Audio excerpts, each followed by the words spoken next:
going to have some fun today. In this video, I'm doing another blind wine tasting battle. We're going to find out if a $16 Red Zinfandel can beat the Prisoner red wine, which sells for close to $50 per bottle. One of these wines is a runaway commercial success with a fancy label and a fan base that probably includes your dentist. The other is a workhorse red wine from 100-year-old plus vines that has absolutely zero hype and which I picked up for only 16 bucks. I paid for both of these wines, so there's no freebies and no sponsors.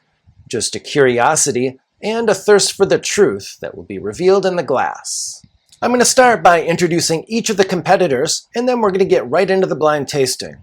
There's no question that the Prisoner red wine is one of the greatest commercial success stories in modern wine, certainly in the United States. Originally created by Dave Phinney back in 2000, Dave Phinney was of the belief that California wine had much more to offer than just Cabernet Sauvignon and Chardonnay. The Prisoner red wine was inspired by the wines made by Italian immigrants when they first settled into Napa Valley, which were largely red blends and oftentimes so-called field blends.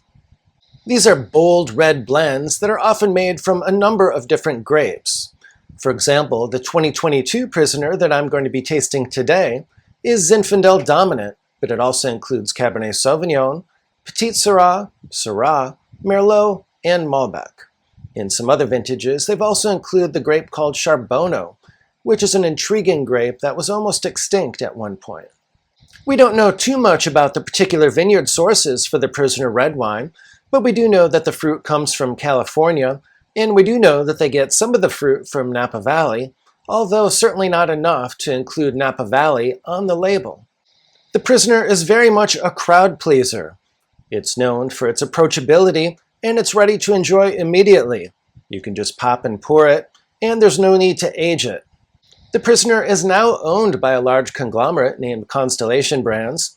It typically sells for $45 to $55 per bottle, but definitely shop around if you're interested in buying this one, as you can oftentimes find good deals on it, especially now with the wine market being a little bit tight. This bottle, for example, I think I found selling for as little as $35 per bottle. To give you some idea of just how successful the Prisoner red wine has been, back in 2000, Mr. Phinney made 385 cases of the inaugural vintage. By 2015, just 15 years later, they were selling a whopping 175,000 cases annually. And most estimates are that currently Constellation sells more than 2 million bottles annually of the Prisoner red wine. So this wine sells almost as well as tacos on Tuesdays. I couldn't find a lot of critic scores for this wine, but I did see that the tasting panel gave it a 95-point score. The competitor today is the 2022 vintage of the Cline Ancient Vines Zinfandel. This is a wine that's produced by a winery named Cline Family Cellars that was founded back in 1982. The fruit for this particular wine comes from Contra Costa County, which is in the East Bay area of the San Francisco Bay. Impressively, this wine is produced largely from fruit that comes from vines that average more than 100 years of age and which are grown in sandy soils. Extremely old vines like these oftentimes produce wine that has a little bit more character and complexity, and grapes that are grown in sandy soils can often produce wines that are a little bit more vibrant and lively and expressive with pronounced aromatics. These vineyards are sustainably farmed. The Cline Ancient Vines Zinfandel matures in French oak for around 16 months, but I don't really know how much of that oak is new. In terms of the blend, this is a wine that has Zinfandel on the label, so we know it's at least 75% Zinfandel. In terms of critic scores, the Cline Ancient Vines Zinfandel for 2022 received a 93-point score from Wine Enthusiast, a 90-point score from Wine Spectator, and a 91-point score from the tasting panel. So at least according to the tasting panel, the Prisoner gets a 95, and this Cline Ancient Vines Zin gets a 91. All right, enough with the small talk. It's time to battle. Each of these two wines were poured for me by someone else. The bottles are in their respective sleeves and they're upside down, so I can't see the corks and the labels. Each of the glasses are identical, and they were presented to me blind, so I have no idea which is which. I'm going to analyze each of these wines and give you my impressions. After that, I'm going to try to identify both which wine is which, and also give you my thoughts regarding the quality of each wine. All right, we're starting out with wine number 1.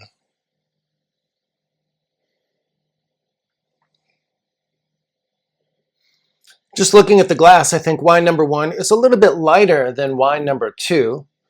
I don't know if you can tell that on the camera, but I definitely get a little bit darker coloring on wine number 2.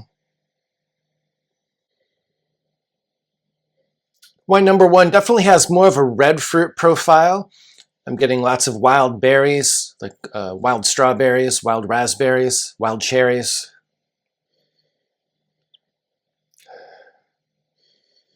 Maybe a little bit more of a black raspberry. There's a little bit of hints of black fruit, but it's mostly red fruit. Getting a little bit of licorice. It's definitely extremely spicy. Maybe some dried herbs. I'm going to go ahead and taste wine number 1, and then I'm going to put my head down afterwards and try to assess the acidity. To assess the acidity, I put my head down and then see how much my mouth waters on the side of the tongue. The more it waters, the higher the acidity.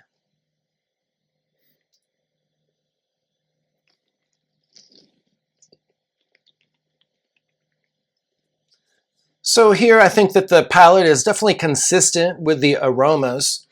And I would say the acidity is maybe medium to medium plus. It's definitely not super high in acidity, but at the same time it's not flabby either. And I would say this wine is quite well balanced. And it's definitely at least of good quality. One of the factors that I use to assess the quality level of wines is the length of the finish. And this wine number 1 had a finish that was at least 24 to 25 seconds long. When you're making this assessment, you take into account only the favorable characteristics in terms of the flavors that linger on your palate. So if you get something nasty, you definitely stop counting at that point. But as long as you're getting positive flavors and they're still lingering on your palate, definitely keep counting.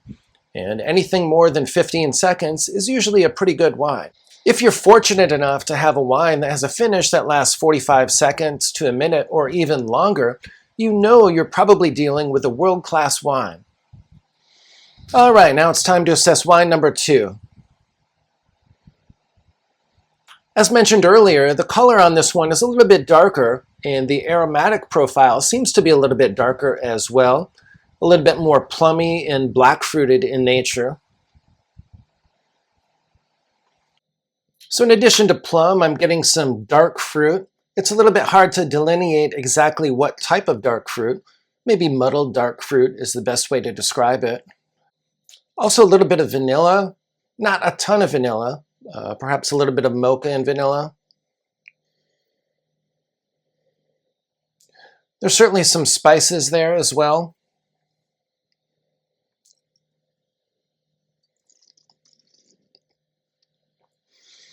Definitely a very smooth, polished wine.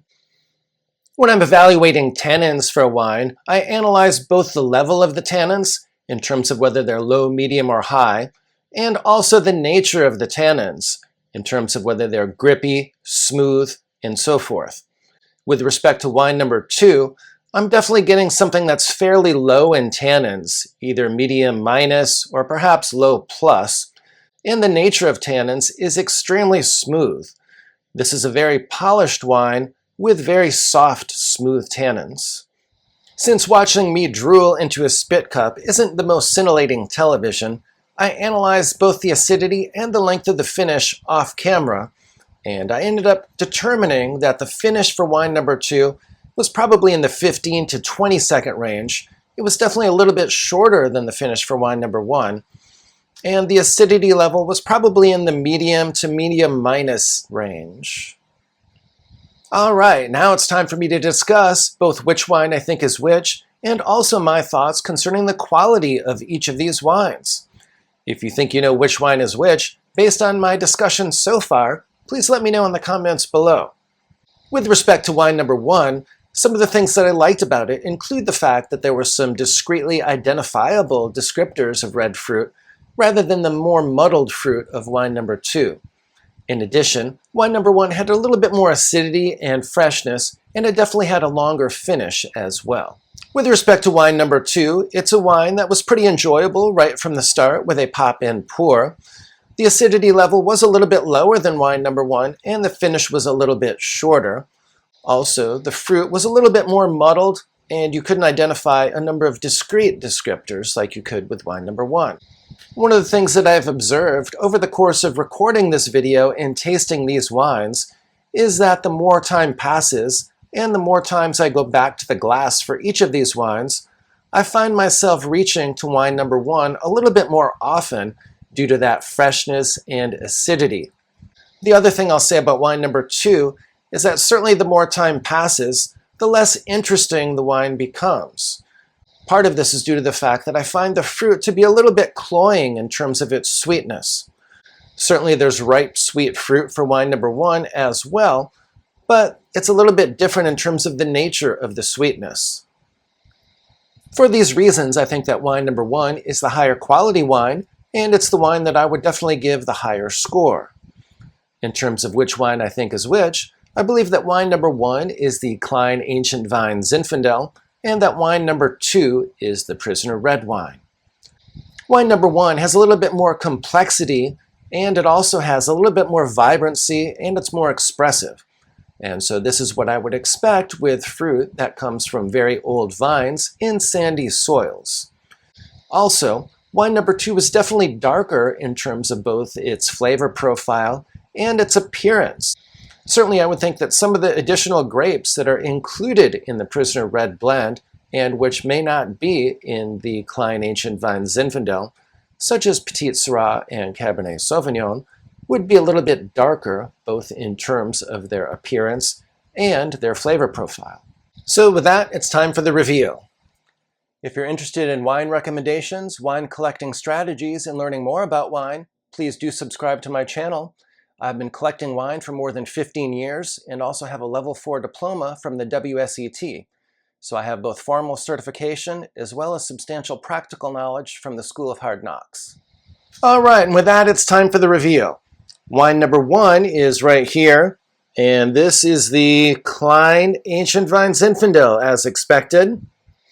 And wine number 2 is the Prisoner Red wine. And as mentioned, both of these are from the 2022 vintage. So in terms of my takeaways based on this assessment, I think that wine number 2 is definitely an enjoyable, crowd-pleasing wine, and I can definitely see why some people enjoy this wine and purchase it regularly. Based on my analysis, however, I think that the people who enjoy the Prisoner Red wine could certainly trade down to the Cline Ancient Vines Zinfandel and save probably half their money. Or alternatively, they could just buy twice as much wine for the same amount. And if you're someone who's just looking for an enjoyable wine in the $16 to $18 price range, you definitely may want to give the Cline Ancient Vines Zinfandel a try. This wine would go perfectly with barbecue, and so it's a great choice for summer as well. If you'd like to know whether the famous and iconic Caymus Napa Valley Cabernet Sauvignon can beat a $25 Bordeaux, please be sure to check out this video that's linked above.